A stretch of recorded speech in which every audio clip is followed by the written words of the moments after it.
તો બનાસકાંઠાના સુઈગામ તાલુકાના ગામો હજુ પણ પ્રભાવિત છે। ઉચોસણ ગામ ફરતે મકાનોમાં પાણી ભરાયા છે। પાણી ભરાતા લોકો અને વાહન ચાલકો પરેશાન થયા છે। મકાનમાં રહેલા સામાનને નુકસાન પહોંચ્યું છે।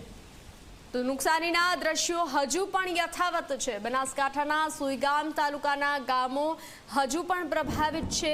ઉચોસણ ગામ ફરતે મકાનોમાં પાણી ભરાયા છે। મકાનોને ફરતે પાણી ભરાયા છે। મકાનો પાણીમાં ગરકાવ થયા છે। નુકસાનીના દ્રશ્યો સામે આવ્યા છે। પાણી ભરાતા લોકો અને વાહન ચાલકો પરેશાન થયા છે। મકાનમાં રહેલા સામાનને નુકસાન પહોંચ્યું છે।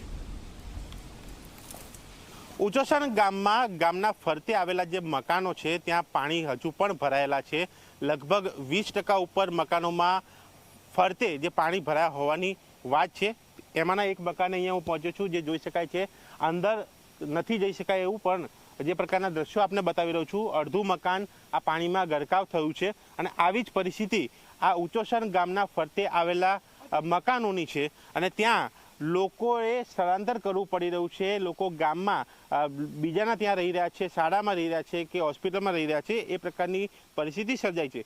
પીવાનું પાણી નથી, લાઇટો નથી અને સાથે આ ઘરમાં રહેવાની પણ હાલાકી। એ મકાન માલિક છે એ આપણી સાથે છે, તેમની સાથે વાત કરીશું। કાકા, જ્યારે પાણી આવ્યું ઘરે હતા તમે? હા સાહેબ, હું ઘરે હતો।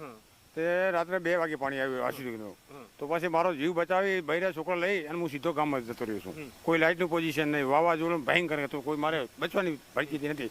બાજુમાં ખેતર છે એ પણ તમે જોઈ શકો છો, એમાંથી સીધો પાળો તૂટી મારા ઘરના અંદર પાણી પડ્યું। બરાબર, આ પાણી પડ્યું તો આખી ફરતી ગામની દિવાલની પાણી છે, ચારે કોઈ ફરતું દિવાલ છે, ચારે લાઇટો નહીં, કાંઈ નહીં, કોઈ તાર તૂટેલ પડ્યા જોઈ શકો છો તમે। તાંબલા બાબલા બધું ભાગેલું પડ્યું। પહેલા ક્યારે આવું થયું છે? આ 15 થયેલું છે। આનાથી વધારે હતું પણ ઓછું નહીં। આનાથી વધારે? હા, તો આ છેલ્લું શું છે, 15માં વધારે હતું આનાથી પણ આ ઓછું પાણી છે તે સાથે પરિસ્થિતિ શું છે આ ગામની? તમે શું લાગે છે ક્યારે પાણી જશે? હવે આ ક્યારે જશે ભગવાનને ખબર। પીવાનું પાણી પીવાનું કોઈ નહીં, અત્યારે તો ઘરનું જૂના પાણી હંકી જતા ક્યારબામાં તમે જોઈ શકો છો, ત્યારબાદ આજુબાજુ ચાલ્યા છે એમાં પીએ હતા। એટલે અત્યારે પીવાનું પાણી નથી, લાઇટો નથી અને મકાનોમાં પાણી ભરાયેલા છે, ક્યારે ઉતરશે એ નક્કી નથી। અને ત્યાં સુધી આ મકાનના લોકોએ અન્ય જગ્યાએ રહેવાનો વારો આવ્યો છે અને લોકો રાહ જોઈ રહ્યા છે મકાનોમાં પાણી ઉતરવાની, ગામોમાં પાણી ઉતરવાની, જેથી કરીને પહેલાંની જેમ જનજીવન જે છે તે રાબેતા મુજબ બની શકે।